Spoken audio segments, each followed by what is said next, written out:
வெளிநாட்டவர் அமெரிக்காவில் பணிபுரிய உதவும் H1B விசாவிற்கான விண்ணப்ப கட்டணத்தை உயர்த்த அமெரிக்க அதிபர் ட்ரம்ப் திட்டமிட்டுள்ளார். அமெரிக்க அதிபராக பொறுப்பேற்ற பிறகு பல்வேறு அதிரடி மாற்றங்களை பொருளாதார ரீதியாக ட்ரம்ப் செய்து வருகிறார். அந்த வகையில் H1B விசாக்களுக்கு $1,00,000 விண்ணப்ப கட்டணம், அதாவது இந்திய மதிப்பில் சுமார் 88 லட்சம் ரூபாய் விண்ணப்ப கட்டணம் விதிக்கும் ஒரு பிரகடனத்தில் கையெழுத்திடுவார் என தகவல் வெளியாகியுள்ளது. விசா வகையை தவறாக பயன்படுத்துவதையும் அமெரிக்க வேலைகளில் அதன் தாக்கத்தையும் தடுப்பதற்காகவும் இந்த மாற்றம் செய்யப்பட உள்ளதாக கூறப்படுகிறது.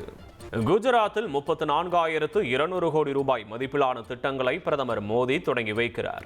பிரதமர் நரேந்திர மோடி 2 நாள் அரசுமுறை பயணமாக குஜராத் செல்கிறார். இதில் 34,200 கோடி ரூபாய் மதிப்பிலான திட்டங்களை தொடங்கி வைக்க உள்ளார். ராஜ்கோட் அருகே உள்ள ஹிராசரில் நாட்டின் முதல் பசுமை விமான நிலையத்தை பிரதமர் தொடங்கி வைக்க உள்ளார். பாவ் நகரில் நடைபெறும் நிகழ்வில் பிரதமர் மோடி பங்கேற்று பல வளர்ச்சி திட்டங்களுக்கு அடிக்கல் நாட்டி முடிவுற்ற திட்டங்களை தொடங்கி வைக்கிறார்.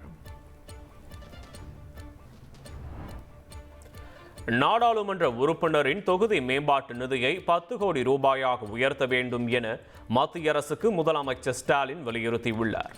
சென்னை தலைமை செயலகத்தில் நடைபெற்ற வளர்ச்சி ஒருங்கிணைப்பு கண்காணிப்பு குழு கூட்டத்தில் பேசிய அவர், வளர்ச்சி திட்டங்களை நிறைவேற்றுவதில் தமிழ்நாடு அரசு அக்கறையோடு செயல்பட்டு வருவதாக கூறினார். மத்திய அரசு தனது நிதியை சரியான நேரத்தில் மாநில அரசுக்கு வழங்க வேண்டும் என வலியுறுத்த போவதாகவும் அவர் தெரிவித்தார். ட்ரெண்ட ஃப்ரெண்ட் ஆக்கிக்கோங்க. தந்தி டிவியின் சப்ஸ்கிரைபர்ஸ் அண்ட் ஃபாலோவர்ஸ் குடும்பத்தில் நீங்களும் இணையுங்க.